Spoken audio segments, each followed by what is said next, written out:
मैं नहीं चाहता था कि बहू के आने से पहले घर में कोई वाद विवाद हो। बस 19 साल की थी वृंदा, लंबी, छरहारी, सुंदर।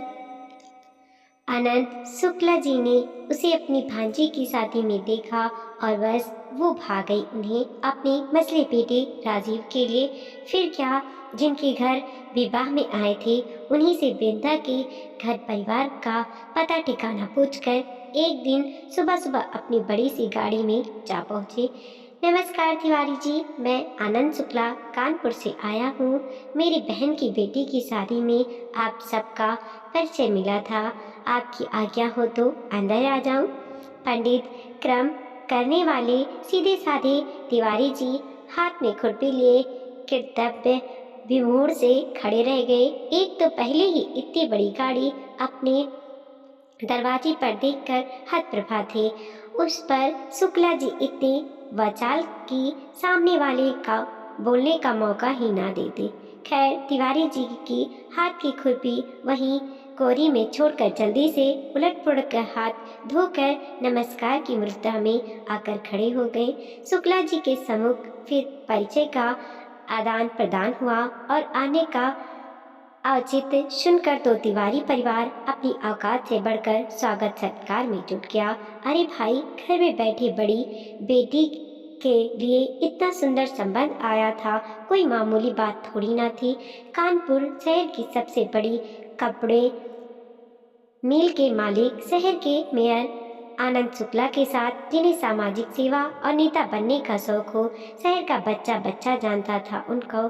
कानपुर के सबसे पॉश इलाके में सिविल लाइंस में भव्य महल जैसा घर था शुक्ला जी का, और साथ ही हाथ में रेखाएं और चेहरा देखकर पूरी जन्म कुंडली बनाने का कौशल भी रिश्ता पक्का करने का ठान कर आए थे कि कुछ भी हो जाए तिवारी जी के घर से खाली हाथ नहीं लौटेंगे। फिर क्या था, तिवारी जी ने भी तुरंत पंचांग और कुंडली देखकर बताया कि रिश्ता तय करने का आज अभी सबसे शुभ मुहूर्त है। वैसे ये सब शुक्ला जी पहले से ही विचार कर चुके थे, तभी तो आज का दिन चुना था। बस तुरंत ही वही बगीचे से फूल, तुलसी और कुश लेकर 1000 रुपए रखकर वृंदा के आंचल में डाल सिर पर आशीर्वाद का हाथ रख दिया और बोले, तिवारी जी, मेरा बस चले तो वृंदा बिटिया को अभी अपने साथ लेता जाऊं, पर मेरा इतना उतावला होना ठीक नहीं है। फिर ड्राइवर को गाड़ी से कैमरा लाने का आदेश देकर बोले, यदि आपकी आज्ञा हो तो आप सबकी और वृंदा बिटिया की कुछ तस्वीरें ले लूं और फटाफट उस वक्त से सबसे लेटेस्ट मॉडल वाले ऐसी को कैमरा की पूरी रील ही खींच डाली। कानपुर पहुंचकर अति उत्साह से लपकते हुए पत्नी और बड़े बेटे बहू के पास पहुंचकर बोले, आपके लिए एक खुशखबरी है शुक्लाइन। आनंद जब बहुत खुश होते तो कल्याणी को शुक्लाइन कहकर बुलाते थे, मतलब सच में कोई बड़ी बात हो ही होगी। और शुक्ला जी अपनी हीरो में लगे बखान करने वृंदा का। इतनी सुंदर, इतनी सुशील, माधवी, इतनी गुड़ी, आप देखेंगी तो चकित रह जाएंगी। कितनी तेज है उस बच्ची के मुख पर आंखें, ऐसी जैसे अभी बोल पड़ेंगी।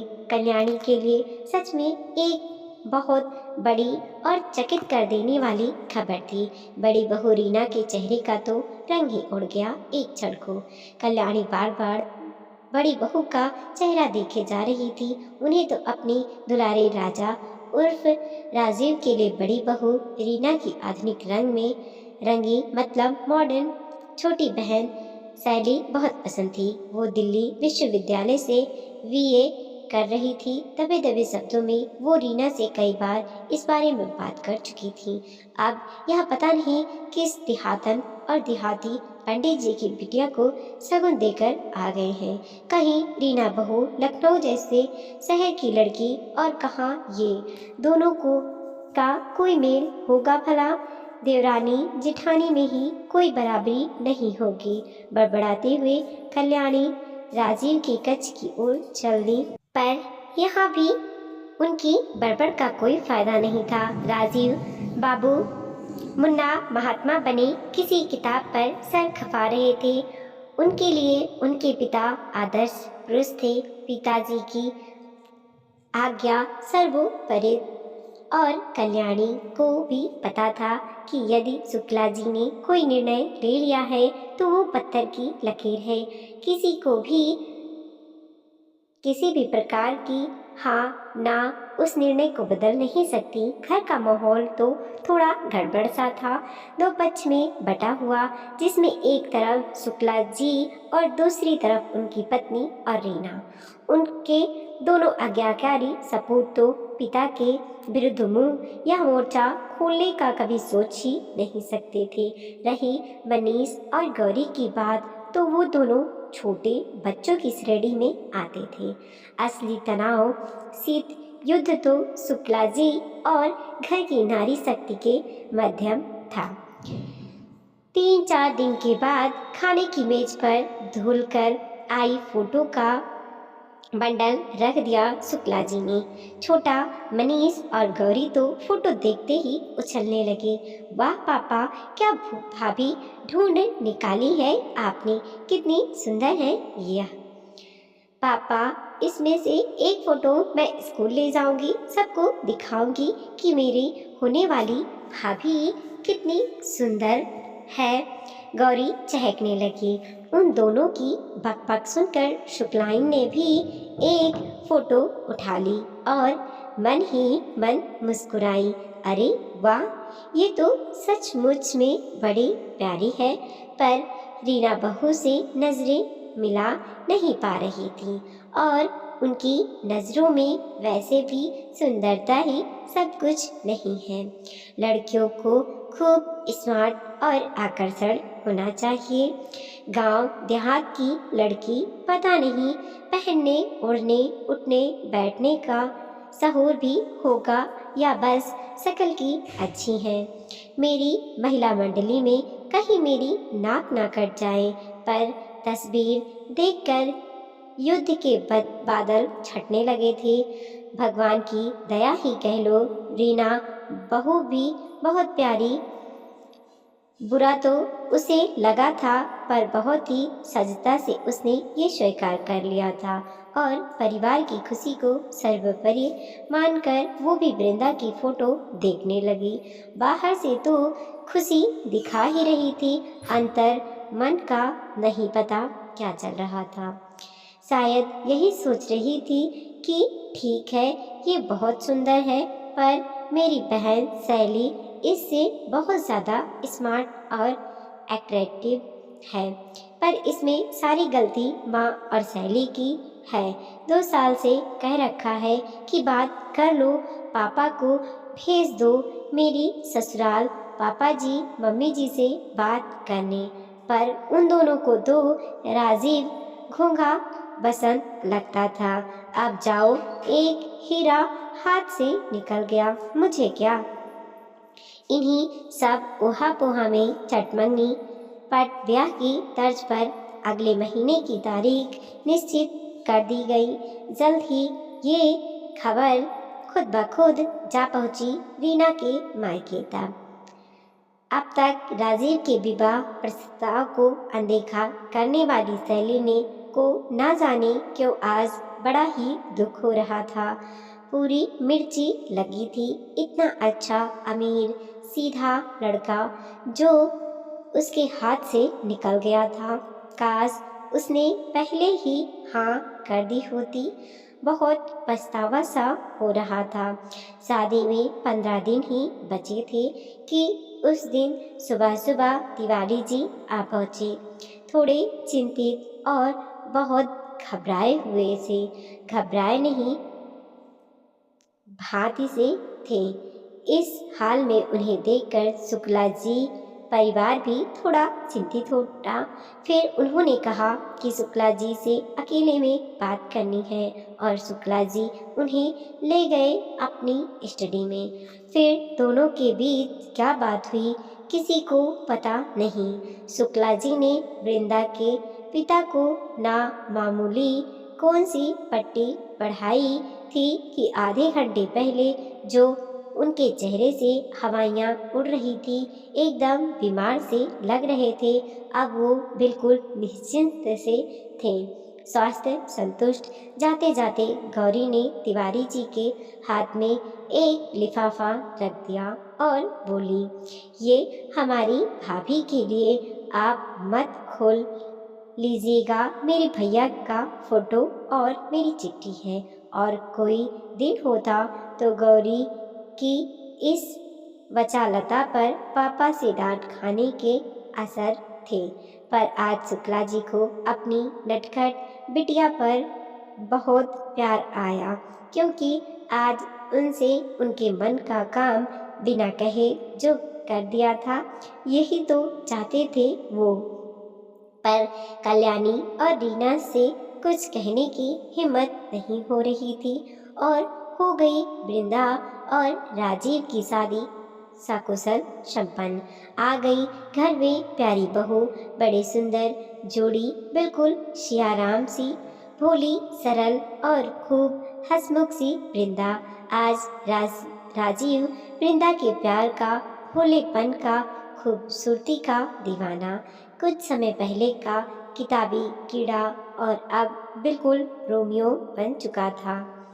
सीधा साधा, भोला भंडारी, अति मुखर, अति बचाल हो गया था। पूरा समय सुंदर पत्नी को छेड़ता चिढ़ाता, उसके पीछे पीछे घूमता रहता। ऐसा लगता मानो बरसों से जानता हो।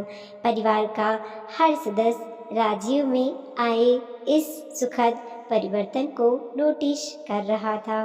सब अच्छा चल रहा था कि एक दिन शुक्ला जी ने सबको खाने की मेज पर इकट्ठा होने को बोला और सबको सूचित किया कि वृंदा कल अपने मायके जा रही है। 10 दिनों के बाद वापस आकर अगले महीने की 1 तारीख को आगे की पढ़ाई के लिए कलकत्ता जाएगी, क्योंकि इसको शांति निकेतन में स्नातक में प्रवेश मिल गया है। इसने विश्वविद्यालय की प्रवेश परीक्षा पास की है और अंग्रेजी भाषा में एम करने जा रही है। और तब तक राजीव भी अपनी सिविल सेवा की परीक्षा की तैयारी करेगा। देख रहा हूँ आजकल इनका पढ़ने में बिल्कुल भी मन नहीं लग रहा है। उस दिन पंडित जी यही बताने आए थे कि बिटिया आगे पढ़ना चाहती है और शांति निकेतन में पढ़ना उसका बचपन का सपना है।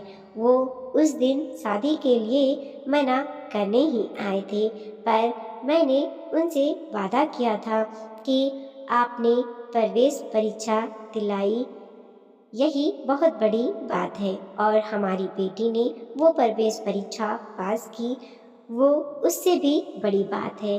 अब वृंदा की आगे की पढ़ाई की सारी जिम्मेदारी मेरी है। वो जितना, जब तक और जहाँ पढ़ना चाहे मैं उसका साथ दूंगा।